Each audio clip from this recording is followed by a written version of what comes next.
Hello everyone! Magandang araw sa inyong lahat. Andito na naman pong muli ang nag-iisa ninyong Mama Mia para sa isa na namang panibagong kwento na aking isi-share sa inyo ngayong araw. Pero syempre, ang mga kwentong ito ay galing din sa inyo. Sent via email sa mamamiacdo0317. Oo, dyan kayo mag-i-email kung magustuhan nyo nang mag-share ng sarili nyo yung kwento o di kaya'y may kwento kayong isi-share sa amin. Kwento ng kaibigan mo, charot. Pero magpaalam ka. Bago mo ikwento sa amin yon ha. Huwag yung kwento ka lang ng kwento tapos di ka pala nagpaalam. Ganern. Anyways, bago tayo dumapo sa ating kwento, today is Saturday and nagpapasalamat po ako dahil andyan pa rin kayo kahit weekend. Lagi pa rin nakaabang sa ating mga kwento at syempre sinisikapan din nating makapag-record, makapag-edit at makapag-upload on a weekend kahit na alam kong busy-busy ang mga tao.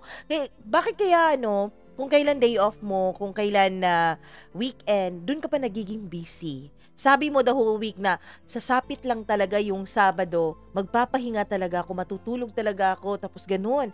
Pero kapag sumapit na naman yung Sabado, hindi ka na naman natutulog. Cellphone ka lang naman ng cellphone. Kachat mo na naman yung pinapaasa ka lang. Charot. Anyways, joke lang yon. Hello nga pala kay Annaliza Ebat. Maraming salamat from Taiwan sa iyong pakikinig, girl. Marlene Polidario, thank you so much. Randy Bunggukan, maraming thank you din sa'yo. User PG6EK, maraming salamat. Hello din kay Rizernize. Ayan. Hi, Rizernize. Maraming salamat. Jeneline Mendez, Gracie9616. Thank you so much sa iyong pakikinig. Hello din kay Gimaras Girl. Hello din kay user NP9OX. Grabe naman tong mga pangalan na to. Hello rin kay Love Torres. Maraming salamat.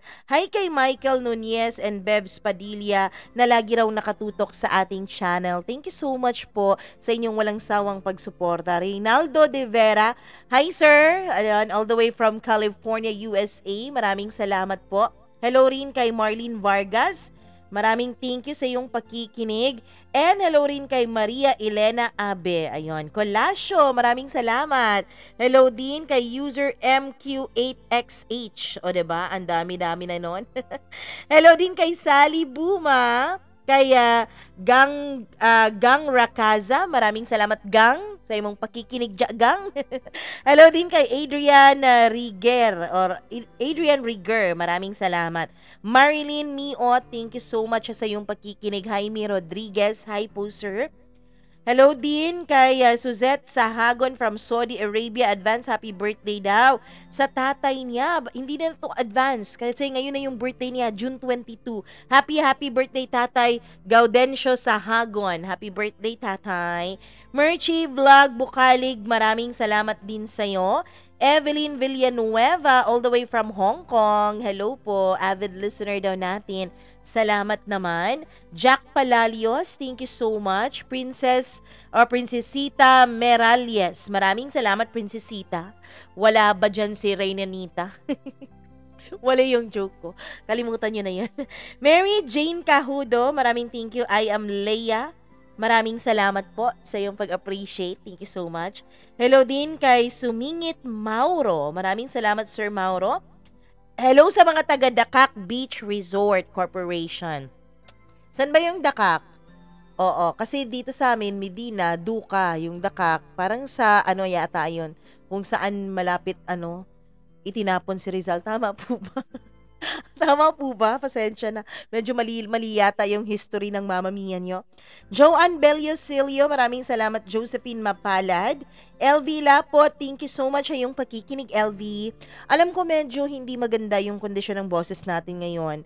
Oo, hayaan nyo at pagkatapos ng recording na to ay iinom ako ng maraming tubig para sa susunod na recording.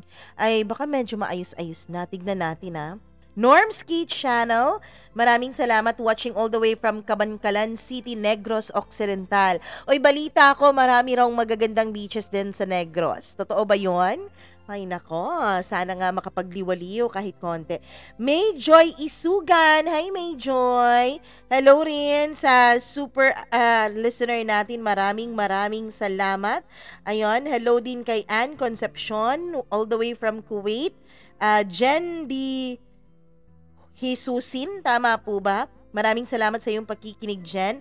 Luna Lollipop, thank you so much. Hello din kay Marilu Sabalye, kay user XZ6ZK. Ayun, grabe naman yun. Hello kay Aksa Heliana, all the way from Kuwait. Salamat sa iyong pakikinig.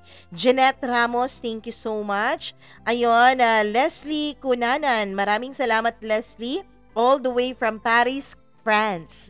Social talaga yung mga ano natin, may mga Italy, USA, Canada. So, social tayo Anyways, alam ko marami pa po ang nagpapa-shoutout pero sa susunod na video na lang yung iba. O kung hindi ka pa na shoutout, comment ka lang ng comment. Huwag kang mawala ng pag-asa, pasasaan ba't shoutout mo na ang susunod nating mababasa dito sa ating channel. Okay?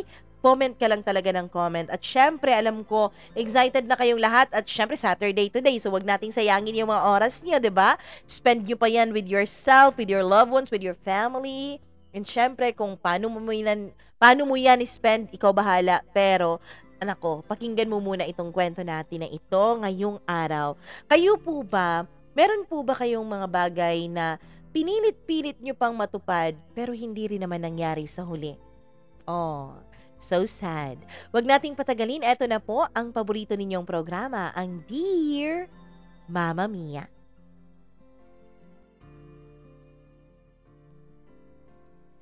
Maraming mga bagay sa mundo na kahit gustuhin man nating mangyari, ay hindi talaga maaari.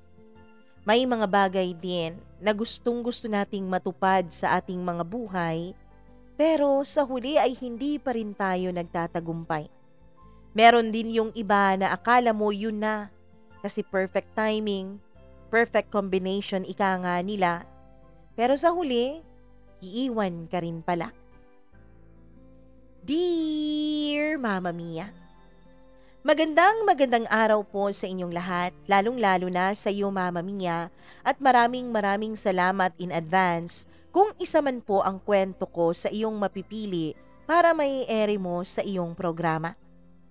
Mama Mia, ang sulat po na ito ay hindi lamang basta-basta para makawala ako sa aking nakaraan.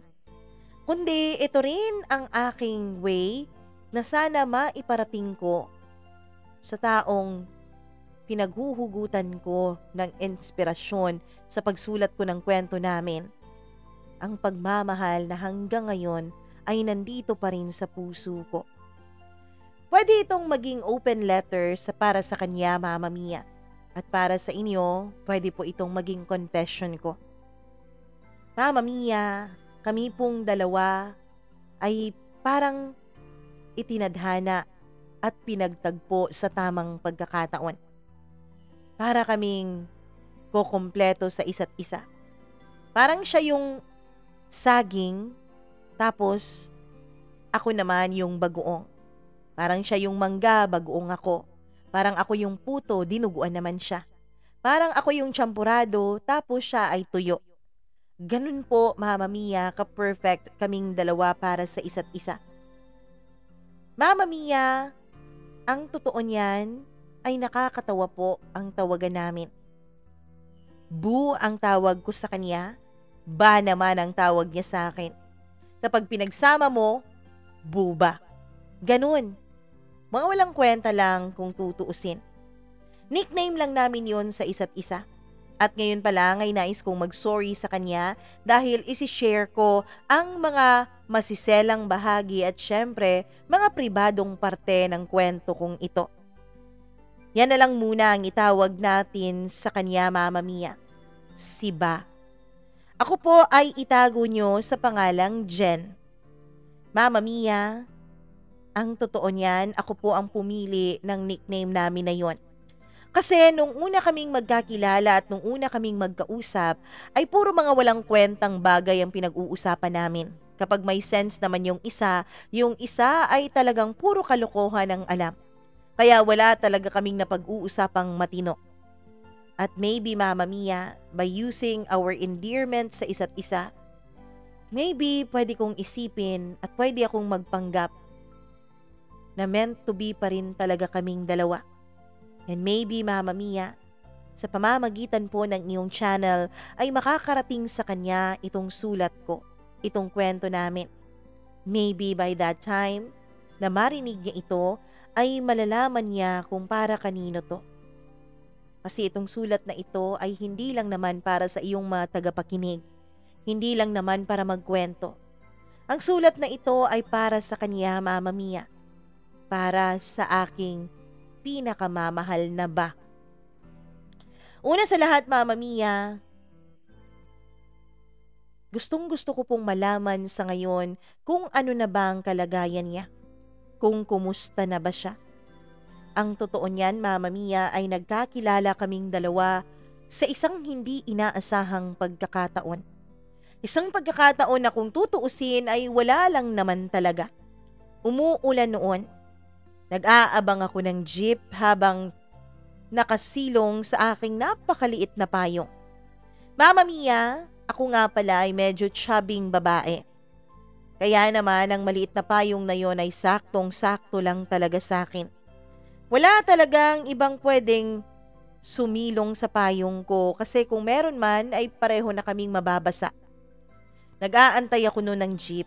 Alam ko na kapag ganitong tag-ulan ay mahirap talagang makasakay dahil puro punuan yung jeep na dumadaan sa harapan ko. Gustuhin ko man na lumipat, Mama Mia, dun sa kung saan ay may posibilidad na makasakay ako ng mas maaga ay hindi naman maaari dahil medyo bahain yung daan na lalakaran ko. Ayoko kayang magka-leptospirosis, Mama Mia. Ako pa naman ay maarte lalo na pagdating sa mga bahang-bahang ganyan. Kaya nakontento akong tumayo na lang doon kahit ang totoo ay nananakit na ang mga paa ko. Tabain kasi talaga ako kaya siguro ay hindi kinakaya ng paa ko ang timbang ko. Nag-aabang ako noon. Bitbit ko ang shoulder bag ko at syempre iniingat-ingatan ko yun dahil kahit na umuulan, ang mga daan sa Maynila ay marami pa rin talagang mga snatcher at mga masasamang loob. Hinawakan kong mabuti ang shoulder bag ko at ginawa ko yung sling bag kung saan ay sa harapan ko nakalagay ang mismong bag, Mama Mia, at hawak-hawak ko pa talaga. Ine-enjoy ko na lang ang ulan. Iniisip ko na lang noon na matatapos din ang ulan at makakasakay din ako. Kung ano-anong mga magagandang memories ang nare-replay ko sa utak ko. Mga memories ko kasama ang mga kaibigan ko, mga masasayang alaala na meron ako para wag ma-focus sa sakit ng paa ko ang aking atensyon. Hanggang sa may bigla na lang dumikit sa akin. Miss, patabi ang lakas talaga ng ulan sabi niya. Nung makita ko siya, Mama Mia, ay siya yun. Si Ba. Matangkad siya. Kung ako ay 5'2 lamang, siguro siya, Mama Mia, ay nasa 5'8 o 5'9. Maputi siya at matangos ang kanyang ilong.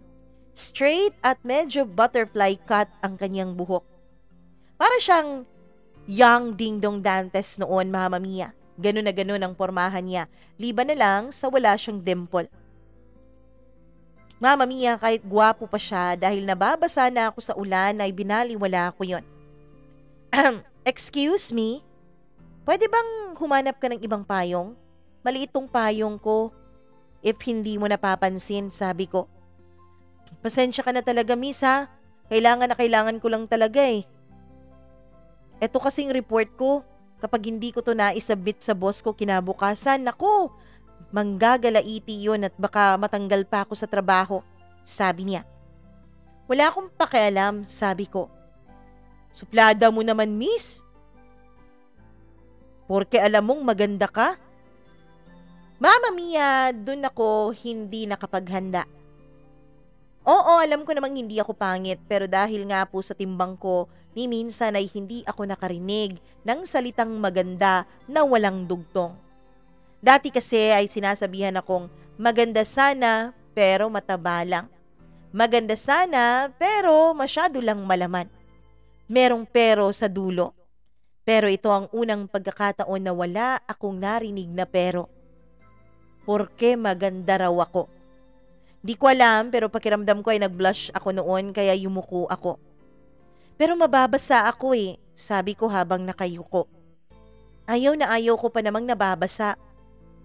Okay, sige. Pwede bang pakihawakan na lang tong mga reports ko para hindi ito mabasa? Tapos pwede na rin ako magpabasa sa ulan, sabi niya. Kinuha ko yung report niya, Mama Mia. Pero nung akmang aalis na siya sa pagsukob sa payong ko, ay dun ako muling nakonsensya. Sige na nga, sumukob ka na nga, sabi ko. Mama Mia, dumaan pa ang ilang minuto pero hindi pa rin kami nakakasakayng dalawa. San ba rota mo? Tanong ko. Nung sumagot siya ay nalaman ko na pareho pala kami ng jeep na sasakyan.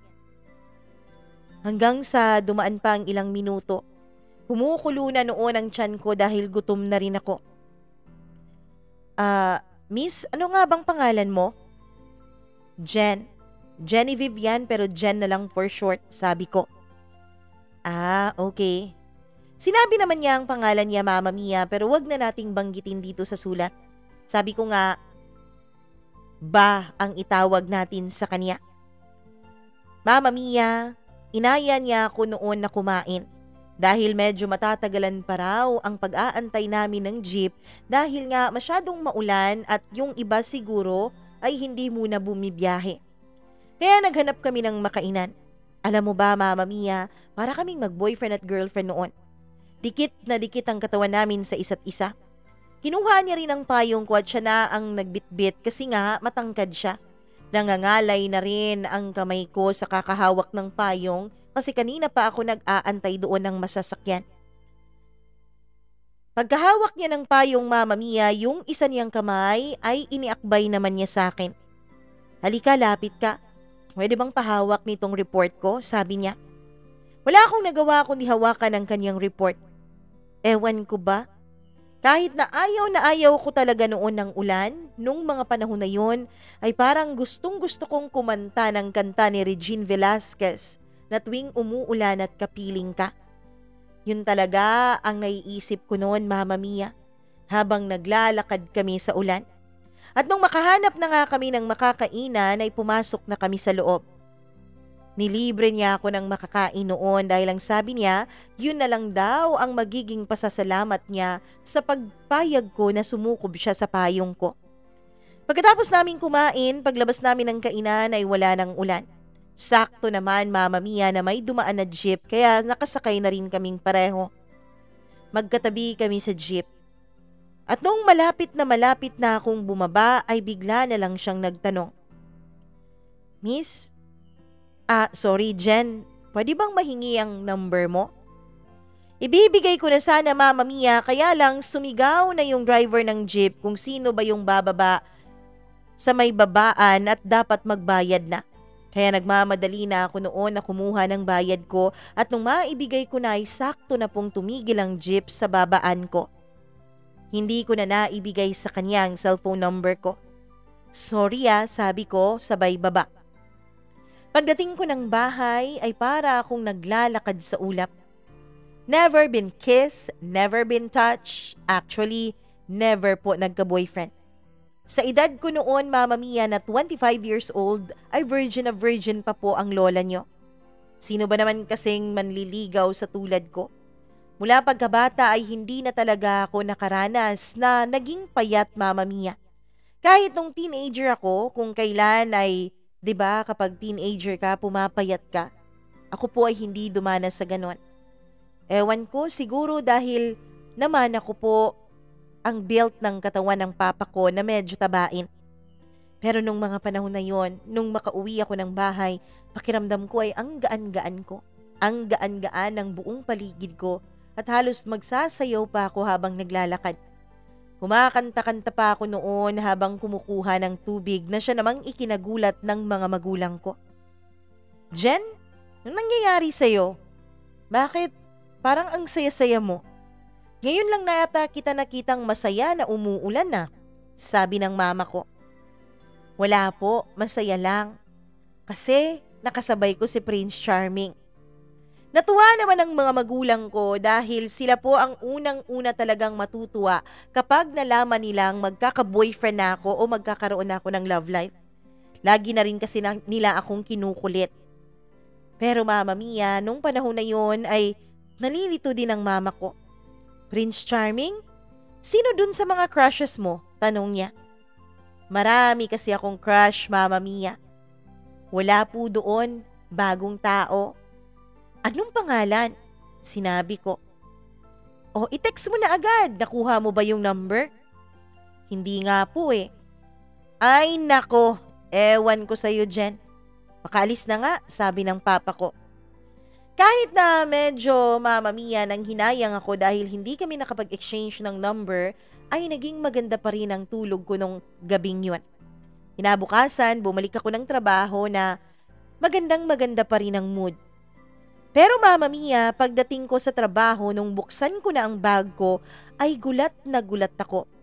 Dahil nasa loob pa noon ang report nung lalaki. Ipinasok ko kasi yun sa bag ko habang kumakain kami sa takot ko na baka matapunan yun ng toyo. Mama Mia, hindi ko alam kung ano ang gagawin ko noon. Alam ko kailangan niya ang report na yun, kung hindi ay masesesante siya. Yun ang sabi niya sa akin kagabi. Nalilito na ako noon nung bigla kong tinignan ng mga reports na yon. Hanggang sa nakita ko doon ang pangalan ng kumpanya. Sales report pala yun, Mama Mia.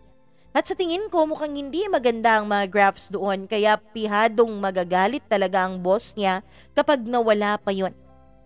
Kahit na may trabaho ako, ay nag-excuse muna ako.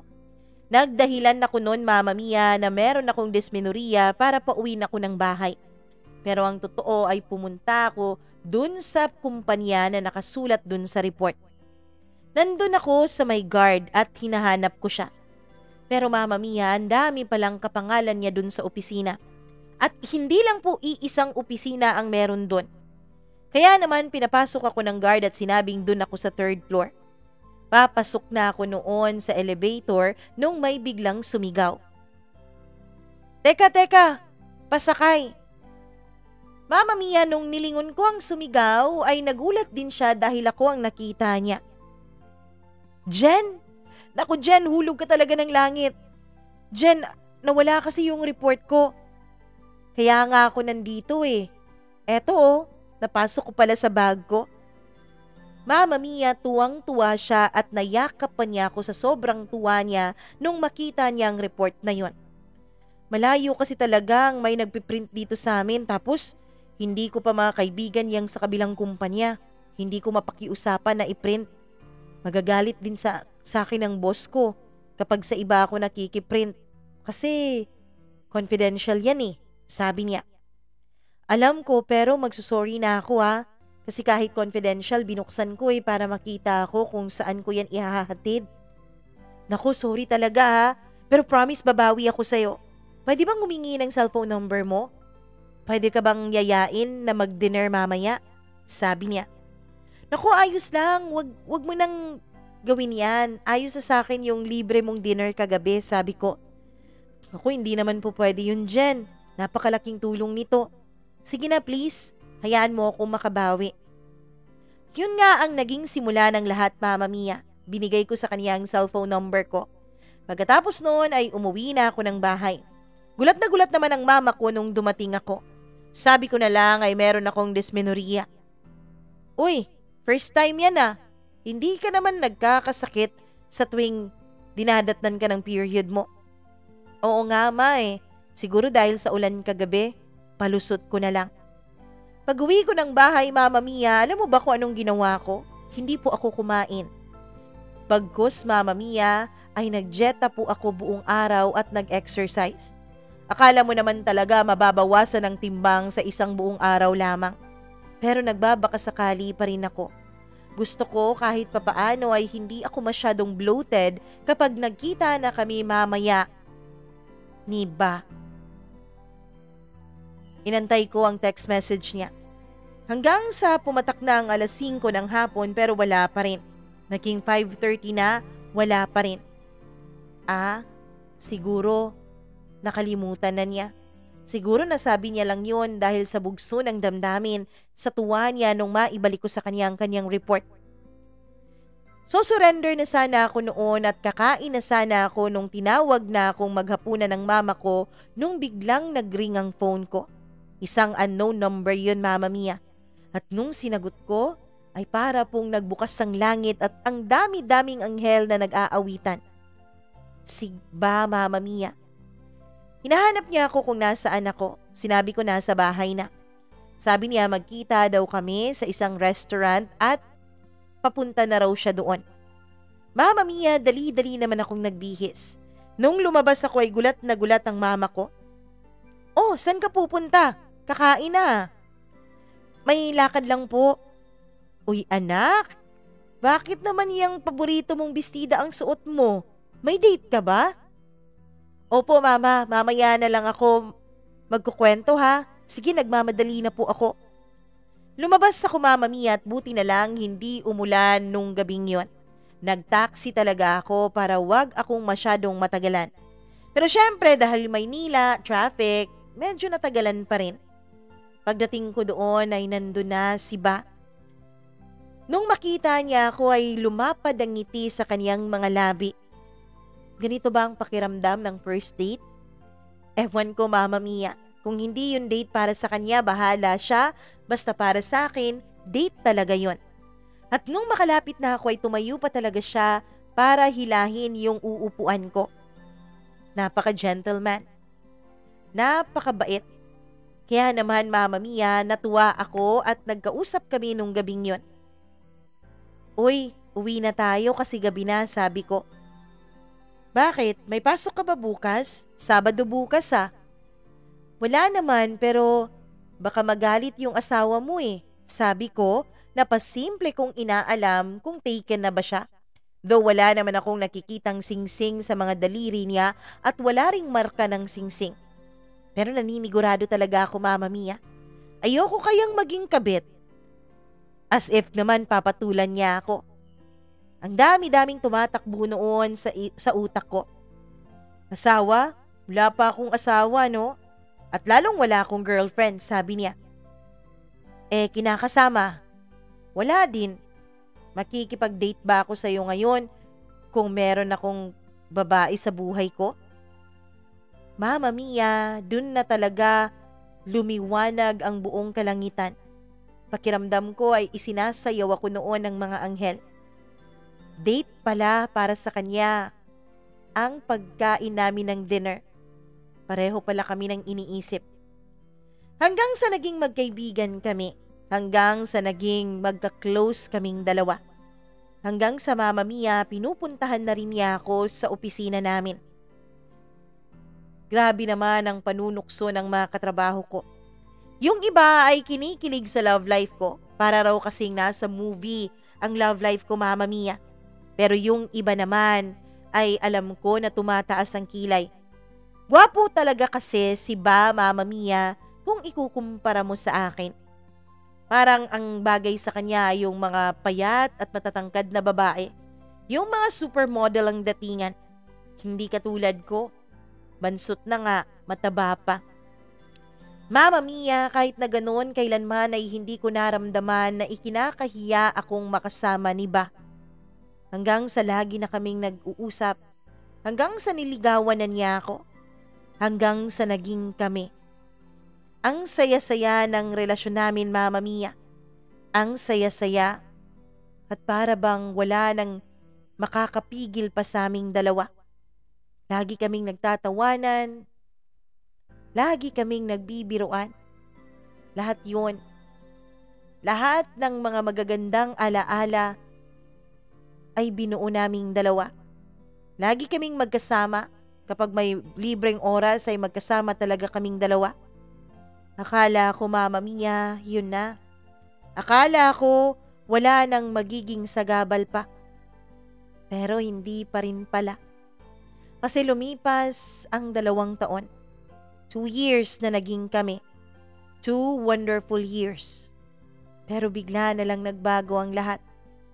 Isang gabi yun, Mama Mia. Wala kaming usapan nun. Kaya nagulat ako nung pumunta siya sa bahay.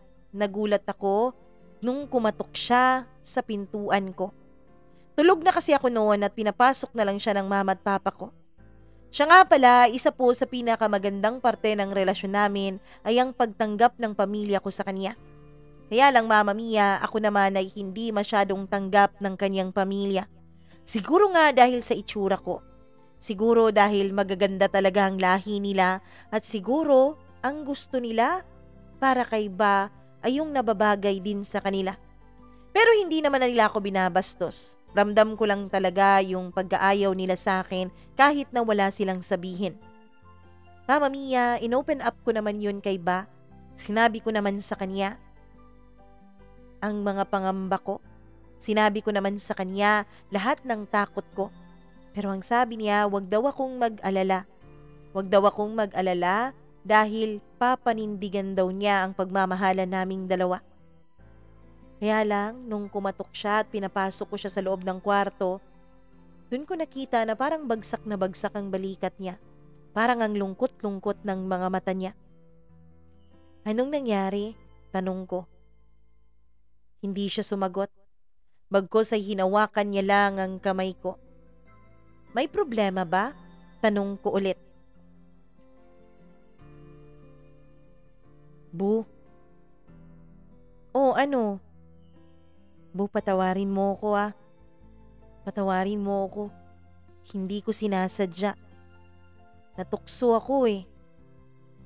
Mama Mia, para yung bombang sumabog sa harapan ko. Natukso raw siya. Isa lang ang ibig sabihin nun. Natukso siya sa ibang babae. Sino siya? Tanong ko. Unti-unti nang pumapatak ang mga luha noon sa mga mata ko. Pero hindi ko yun pinakita sa kanya. Yumuko ako Mama Mia. Pinigilan kong suminghot-singhot para hindi niya malaman na umiiyak ako.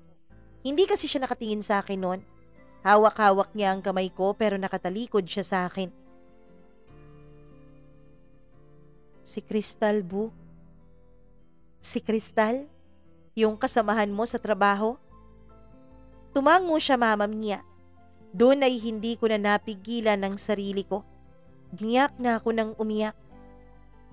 Kailan pa? Tanong ko ulit. Bago lang, Bu. Magdadalawang buwan. Magdadalawang buwan na pero ngayon mo lang to sinasabi sa akin. May nangyari, no? Buntis siya? Kalmado ako noon pero gustong gusto ko nang sumigaw. Kaya lang Mama Mia, sa sobrang sakit ay parang wala akong lakas na gawin yon. Parang nanghihina ang buo kong katawan. Pati boses ko ay humina rin.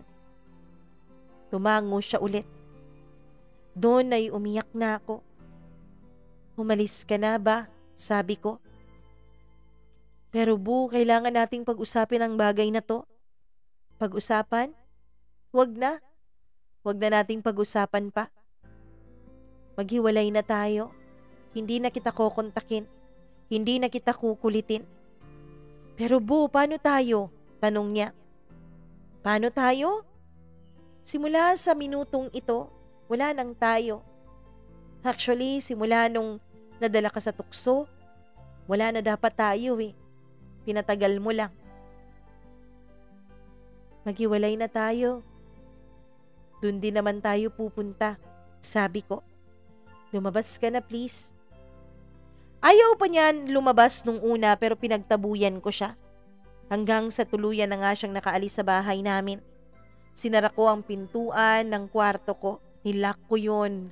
At dun sa unan at sa kama ko binuhos lahat ng sakit na nararamdaman ko Mama Mia. Umiyak ako ng umiyak. Halos maglupasay ako noon sa kakaiyak.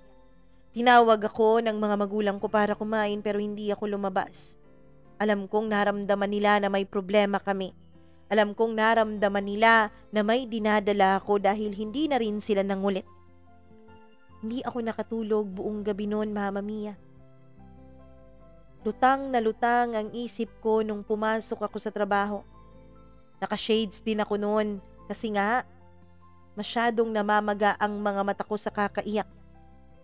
Ginansyawan pa talaga ako ng mga katrabaho ko pero hindi ko sila pinansin. At nung hindi ako kumibo ay naramdaman nila na merong problema. Yung iba kong mga ka-close ay nilapitan ako. Tinanong ako kung ayos lang ako pero hindi ako nagsasalita. Bago matapos ang araw na yun ay nag-file ako ng 1 week vacation leave. Pinayagan naman agad ako, Mama Mia, kasi marami rin naman kami sa department namin at isa pa, marami pa po akong leave credits. Pagkalabas ko sa opisina ay dumiretso ako ng bahay.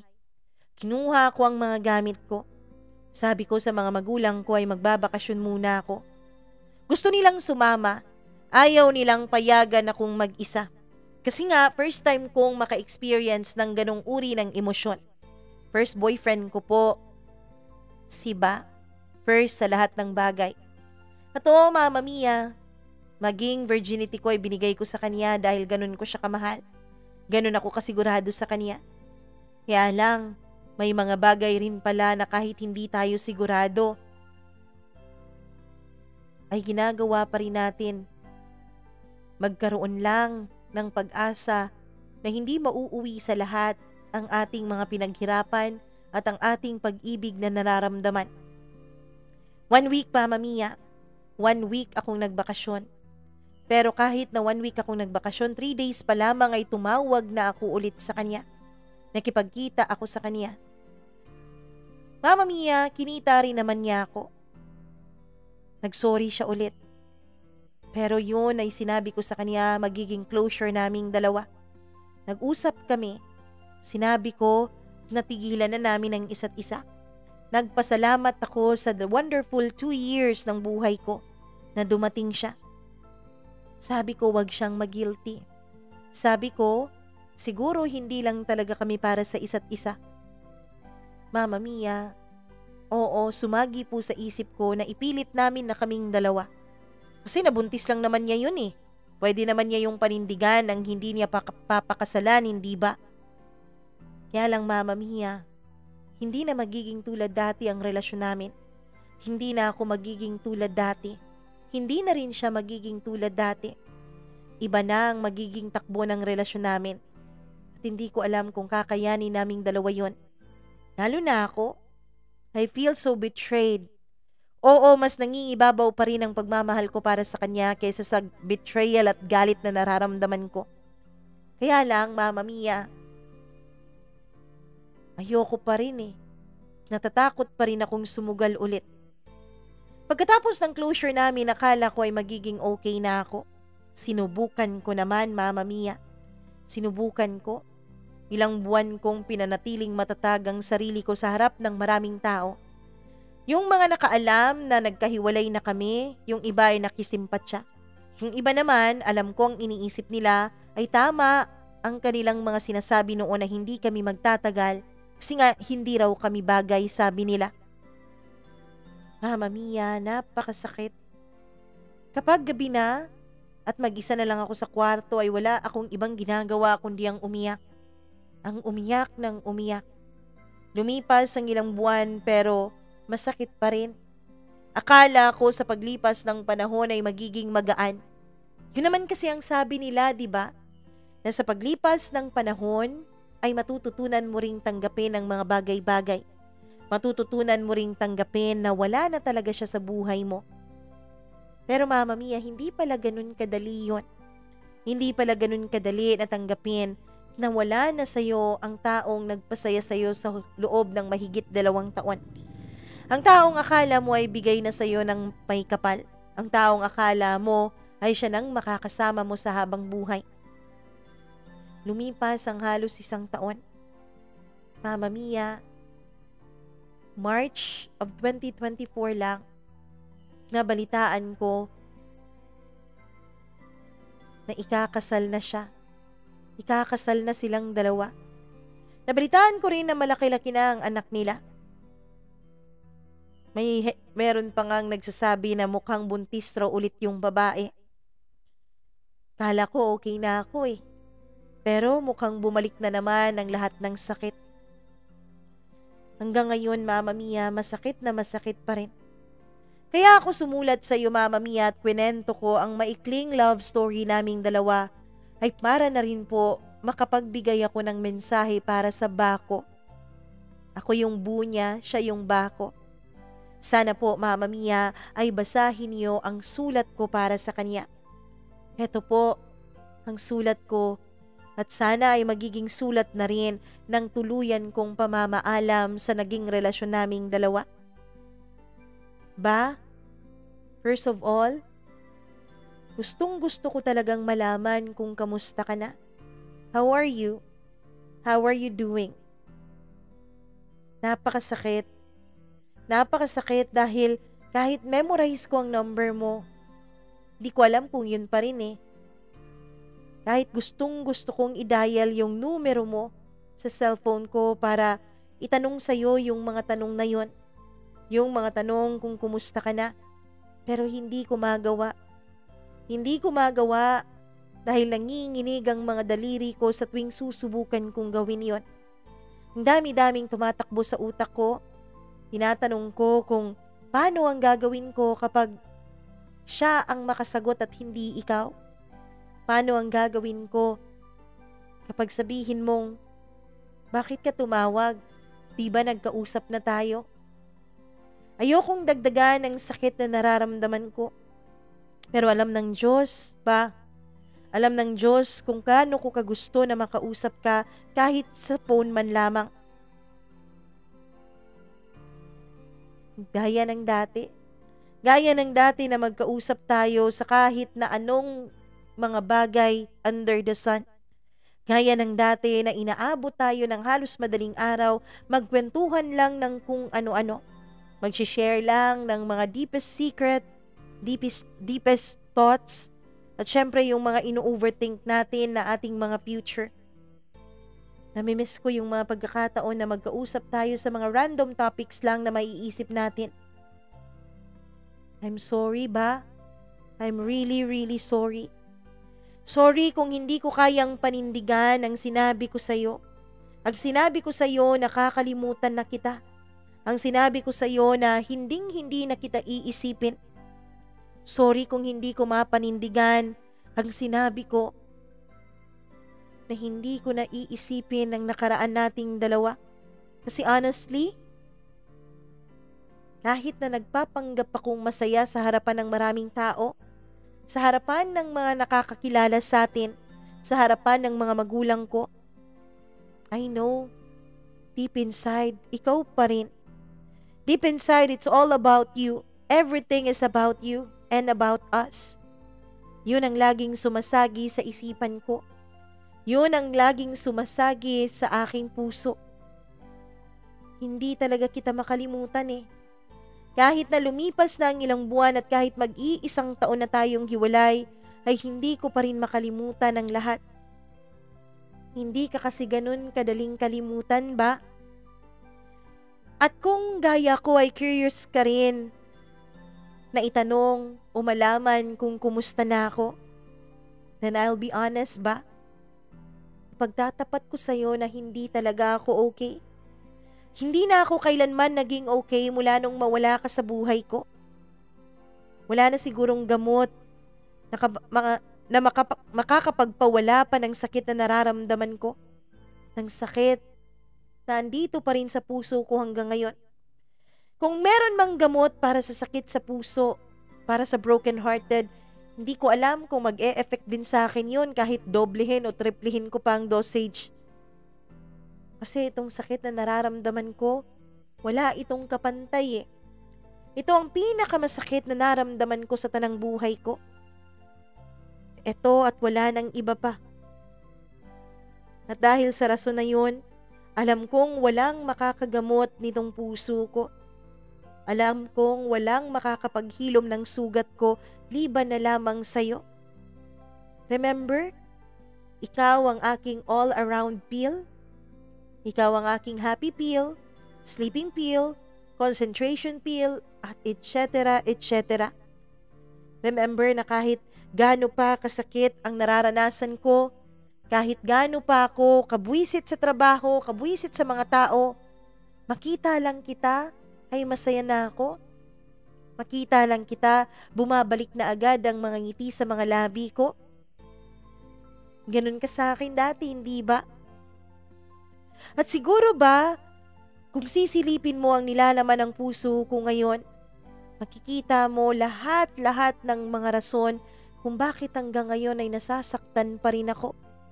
Mga rason na kahit ako ay hindi ko maaarok sa sarili ko. Alam mo ba, pakiramdam ko ay lagi akong nalulunod. Lagi akong nalulunod sa lahat ng mga alaala na meron sa ating dalawa. Lagi kong naiisip at lagi akong nakatambay sa mga panahon kung saan ay nagpa-promise tayong dalawa. Lagi kong naaalala ang mga promises nating dalawa sa isa't isa na hanggang promises na lang talaga dahil hindi na magkakaroon man ng katuparan. At kapag nangyayari yun ay wala akong ibang nagagawa kundi ang umiyak. Umiyak at humihingi ng tulong sa Diyos. Humihingi ng tulong na sana mawala na ang sakit na nararamdaman ko. Pagod na rin ako ba? Pagod na ako. Pagod na akong mag-pretend na okay lang ako. Pagod na akong patunayan sa iba na naka-move on na ako. Kaya naman, eto ang rason kung bakit ako sumulat ngayon sa channel ni Mama Mia. Gustong-gusto ko nang pakawalan lahat ng mga nararamdaman kong sakit. Gusto kong pakawalan lahat ng mga hinanakit ko sa pamamagitan ng sulat na ito. Kahit na hindi ako sigurado kung makakarating ba ito sa'yo. Kahit na hindi ako sigurado kung maririnig mo ba ito o kung may makakarinig man na kakilala natin, ay malalaman na storya nating dalawa ang pinadala ko ngayon. Pangalawa, gustong-gusto kong malaman at gustong-gusto kong ipaalam sa'yo na hanggang ngayon, I remember everything. I still remember everything about you so vividly. Naaalala mo ba nung una tayong magkakilala? Naaalala mo ba nung una tayong magkasukob sa payong ko sa ilalim ng ulan? Thursday afternoon yun, di ba? Actually, magti-Thursday night na yun. Naaalala mo ba kung paano mo ako tinignan? Nung unang araw na nakiusap ka sa akin na makisukob ka dahil ayaw mong mabasa ang mga reports mo? Ako kasi ba, tandang-tanda ko pa ang reaksyon ng mukha mo noon. Tandang-tanda ko pa kung paano lumipad ang puso ko sa pagkakita ko ng gwapo mong mukha. Naaalala mo pa ba ang unang beses na nag-dinner tayong dalawa? Yun din yung unang araw na nagkakilala tayo. Nilibre mo ako kasi narinig mo siguro ang pagkalam ng sikmura ko habang nag-aantay tayo ng masasakyang jeep. Alam kong naaalala mo lahat yon. At kung nakakalimutan mo na naman yon or nakalimutan mo na, good for you. Kasi nakalimutan mo na. Ako kasi hanggang ngayon tandang-tanda ko pa eh. Hanggang ngayon nandito pa rin sa puso ko at hindi ko pa rin makakalimutan ng basta-basta. Tanda mo rin ba? Nung nag-offer ako sa'yo na mag-share ako ng bayad ng dinner pero hindi mo tinanggap? Ang sabi mo wag. Kasi ikaw ang nag-imbita kaya dapat ikaw ang manlilibre. At yun ang pinaka pwede mong gawin para makabawi ka sa akin sa pagpapasukob ko sa'yo ng payong ko. Naaalala mo pa ba nung nagkita tayo sa loob ng elevator papunta sa office niyo nung dinala ko ang reports na naiwan mo sa bag ko? Naalala mo pa ba ang unang beses na hiningi mo ang cellphone number ko? Ang unang beses na tinext mo ko? Ang unang beses na tinawagan mo ko? Lahat yun tandang-tanda ko pa. Pati ang unang beses na nagtapat ka sa akin ng iyong pagmamahal. Pati ang unang beses na sinabi mo sa akin na gusto mo ko. Ang unang beses na kinalma mo ako nung umiiyak ako dahil may naririnig akong mga chismis tungkol sa atin. Na kesyo hindi tayo bagay, na kesyo masyado kang gwapo para sa akin, you're out of my league, ika nga nila. Tandang-tanda ko pa kung paano mo inuulit-ulit sa akin na maganda ako. Kung paano mo inuulit-ulit sa akin na maganda ako sa panlabas at panloob na anyo. Ikaw ang nagpatatag ng self-confidence ko. Dahil sa iyo naramdaman ko kung anong feeling maging maganda. Dahil sa'yo naramdaman ko kung anong feeling na mainggitan ng ibang tao, nakainggitan ng ibang babae dahil napakagwapo naman talaga ng lalaki sa tabi ko habang nagmumol kaming dalawa at nanonood ng sine. Pero ba, ikaw din ang dahilan kung bakit lahat ng self-confidence na meron ako ay nawala. Bakit mo kasi ako nagawang lokohin? Bakit mo nagawang pumatol sa iba? Nagsabi mo nung huli tayong mag-usap ay natukso ka dahil lagi kayong pinapartner-partner ng mga kasamahan mo sa trabaho kahit alam nilang may girlfriend ka na. Natukso ka dahil pinakitaan ka ng motibo. Di ko alam kung ganun ba talaga lahat ng lalaki gaya ng sinasabi ng iba. Hindi ko alam ba. Pero isa lang talaga ang alam ko. Nasanay ako sa mahigit 2 taon na kasama ka.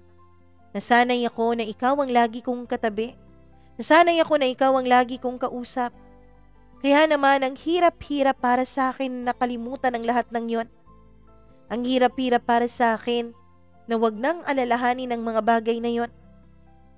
Everything about you and about us seemed so perfect nung mga panahon na yon.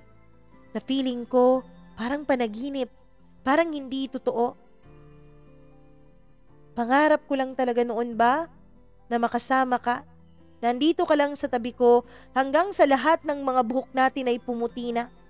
Hanggang sa humina na ang mga tuhod natin at magkaroon na tayo ng rayuma, arthritis at iba pa. Hanggang sa unti-unti na ring malalagas pati mga ngipin nating dalawa. Yun ang greatest dream ko. That was my greatest dream. Was kasi past tense na. Kasi alam ko na hanggang pangarap at panaginip na lang yun. Di ba dapat ang mga pangarap at panaginip dapat tinutupad, right? Pero sa sitwasyon nating dalawa, sa sitwasyon na meron ka, alam kong hindi na yun matutupad pa. Alam kong hindi na yun posible pa. Alam kong ang panaginip na yun, ang pangarap na yun ay mananatili na lang panaginip at hindi na magkakaroon pa ng katuparan. Ang mga bagay kasi na dapat ay kontrolado natin ay hindi mo kinontrol. Hindi mo kinontrol ang sarili mo. Kaya naman tuluyan nang naputol ang koneksyon nating dalawa. Ang akala ko'y pag-ibig natin dati na kailanman ay hindi magbabago. But due to some reasons, nagbago din. Ang relasyon natin ay napilitang umabot sa kaniyang hangganan. Mga rason na hindi natin kayang i-handle dalawa. Siguro nga, hindi talaga tayo itinadhana. Siguro nga ipinagtagpo lang tayo ng pagkakataon pero hindi naman tayo hanggang dulo. Gusto mo na i-keep natin ang ating commitment. Gusto ko rin naman talaga ba? Pero alam nating hindi na maaari. Meron ng mga madadamay. Meron ng inosenteng bata ang magdurusa kapag nangyari yun. Hanggang ngayon kahit medyo matagal na panahon ang lumipas, ay nagluluksa pa rin ako sa namatay nating relasyon. Hindi ko pa rin magawa-gawang ilibing lahat-lahat sa limot. Pero ito lang ang magagarantiya ko sa iyo ba? The memories that we both created will forever be treasured and cherished. The love that we both shared will never fade, and that there will always be a part of my heart which is reserved just for you and only for you. Meron naman tayong mga promises na hindi natin natutupad, pero I know for sure, someday, matutupad din natin yon. Hindi man sa isa't isa, hindi man para sa ating dalawa, hindi man natin yun matutupad ng magkahawak kamay pa rin tulad ng ating pinangarap at inasahan. Alam ko pa rin na matutupad yun. Matutupad mo ang mga pangarap mo at matutupad ko ang mga pangarap ko. Ba? Kahit na nasaktan mo ko, kahit na ang sakit-sakit ng mga pinagdaanan ko, Nais ko lang sabihin sa'yo na wala akong galit. Hindi ako nagkimkim ng galit sa'yo. I am always rooting for your success. Forever. Ipagdadasal ko ang kaligayahan mo, ang kalusugan mo. And lastly, gusto kong i-take ang opportunity na to para rin magbigay ng mensahe sa bagong babae sa buhay mo. Sa bagong babae na ngayon ay siya na ang in charge ng iyong kaligayahan. Siya na ang in charge ng iyong puso.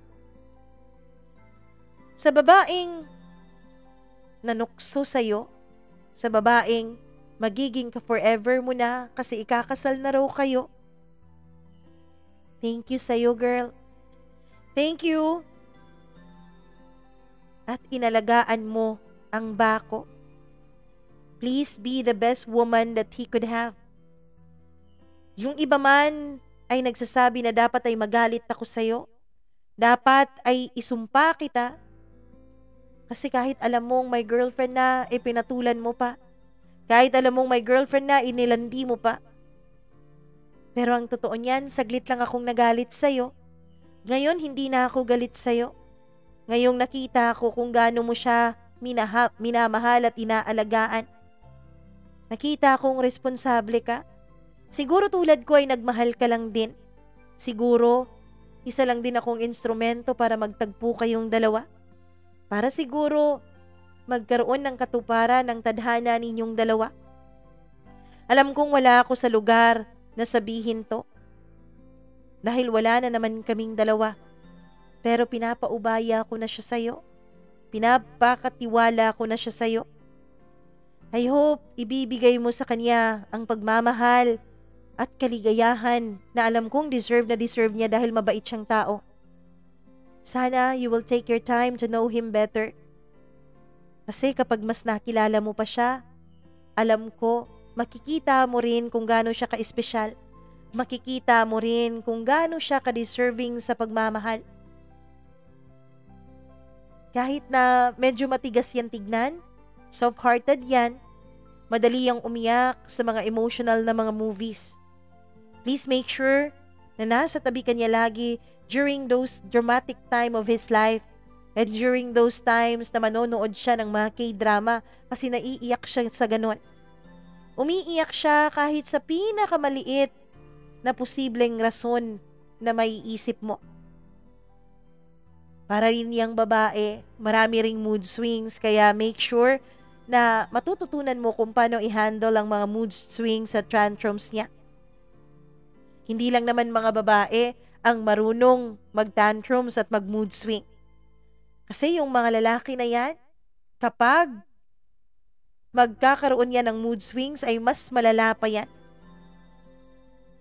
Binigyan niya ako ng pagmamahal na akala ko dati ay hindi ko na mararanasan pa dahil sa panlabas kong itsura. Pinaramdam niya sa akin kung gaano niya ako kamahal at kung gaano ko ka-deserving na mahalin. Kaya alam ko na deserving niya rin na magkaroon ng ganong klaseng pagmamahal. Hindi siya perpekto, oo, nagkamali siya sa relasyon namin. Pero hindi naman ibig sabihin nun na magkakamali din siya sa inyo. Please do me a favor. Mahalin mo siya. I-cherish mo siya. I-value mo siya. Hindi siya kasi ang type ng person na agad-agad nag-share ng kaniyang mga problema sa iba. Hindi rin siya ang type ng person na pinapakita ang kaniyang nararamdaman sa iba. Kaya please make sure to ask him every day kung ayos lang siya. Ask him if he's okay. Hindi din siya magaling mag-comfort. Pero kapag mahal ka niya, pipilitin niya ang sarili niyang iparamdam yun sa'yo. Palagi rin siyang nakakaramdam na parang mag-isa siya kasi ang pakiramdam niya ay hindi niya kakampi ang pamilya niya. Sana hindi katulad ko. Sana tanggapin ka ng buong puso at buong pagmamahal ng kanyang pamilya. Sana rin ipakita mo sa kanya kung gaano mo siya kamahal. Kung hindi man ganun ka-strong ang pagmamahalan yung dalawa ngayon tulad ng nagbabalitaan ko, sana maging matyaga ka sa kanya. Be patient. Gustong-gusto niya rin na minamahal siya. At kapag ginawa mo ang best mo, pinakita mo ang pagmamahal mo sa kanya, pasasaan ba't mamahalin ka rin niya ng buong buo, lalo na at may anak na kayo? Please take care of him for me. At maraming salamat ulit. Mama Mia, yun lang po ang gusto kong sabihin sa kanilang dalawa. Maraming salamat man kung iyo tong mababasa at kung maipaparating mo man sa kanilang mga mensahe ko. Sana lang talaga ay nakikinig sila habang ine-ere mo itong aking kwento. Mahal na mahal ko pa rin si Mama Mia. Pero alam ko na kailangan ko na siyang i-let go. Kailangan ko na siyang bitawan dahil ako lang din ang masasaktan. At sana sa pagsulat ko na ito ay magkaroon na rin ako ng lakas ng loob para unti-unting bitawan lahat ng aming mga nakaraan. Hanggang dito na lamang po at maraming salamat sa pagbabasa mo nitong kwento ko. Lubos na gumagalang, Jen.